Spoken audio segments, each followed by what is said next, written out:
TDP Janasena ప్రభుత్వంతోనే ఏపీలో స్వర్ణయుగం వస్తుందని చంద్రబాబు అన్నారు. వైసీపీ సర్కార్పై ప్రజల్లో తీవ్ర వ్యతిరేకత ఉందన్నారు. వైసీపీ పాలనలో అభివృద్ధి జరగలేదని, ప్రజలు భవిష్యత్తును కాపాడాల్సిన బాధ్యత తనపై ఉందన్నారు చంద్రబాబు. ఈ సంక్రాంతి ద్వారా నేను ఒక సంకల్పం చేస్తున్నా. జగన్మోహన్ రెడ్డి రాతి యుగం పోవాలి. మళ్ళీ రాబోయే రోజుల్లో తెలుగుదేశం జనసేన స్వర్ణయుగం ఈ రాష్ట్రంలో రావాలి, తెలుగు జాతికి రావాలని నా ఆకాంక్ష. కొత్త కొత్త బ్రాండ్లు తెచ్చాడు, బూమ్ బూమ్ తెచ్చాడు, స్పెషల్ స్టేటస్ తెచ్చాడు. మనకు రాష్ట్రానికి స్పెషల్ స్టేటస్ తేడు కానీ మద్యం మాత్రం స్పెషల్ స్టేటస్ అని పేరు పెట్టాడు. ఈ విధంగా మీరు చూస్తే ఎప్పుడూ ఊహించిన విధంగా నాసి రకం కల్తీ ఎక్కడికక్కడ ప్రజల ఆరోగ్యంతో మా ఆడబిడ్డల తాడిబొట్టుతో ఆడుకునే పరిస్థితికి వచ్చాడు ఈ జగన్మోహన్ రెడ్డి.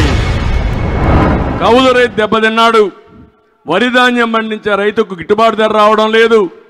ఎక్కడ చూసినా దేశంలో ఎక్కువ ఆత్మహత్యలు చేసుకునే రైతాంగం మన రాష్ట్రంలో ఉన్నారు. ఎక్కువ అప్పుల పాలైన రాష్ట్రం మన రాష్ట్రమే దానికి నెంబర్ 1. మళ్ళీ హామీ ఇస్తున్నా, రైతులను ఆదుకుంటాం. ప్రతి ఒక్క రైతుకి, కౌలు రైతుని ఆదుకునే బాధ్యత తెలుగుదేశం జనసేన తీసుకుంటాం.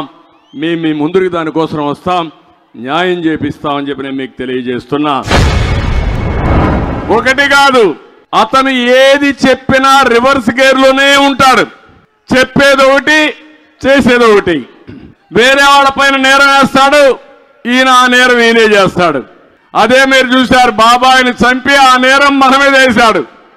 ఎలాంటి రకం అంటే చంపి ఆ గొడ్డని మన చేతిలో ఉన్నట్టు చూపించి మనల్ని పోలీస్ స్టేషన్ తీసుకుపోయి జైల్లో పెట్టి తద్వారా ఈయన రాజకీయం చేయాలనుకుంటున్నాడు.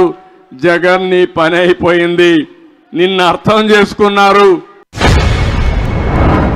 ఏదేమైనా ఒకటే చెప్తున్నా, ఈరోజు కొత్త రాగం తీసుకున్నాడు.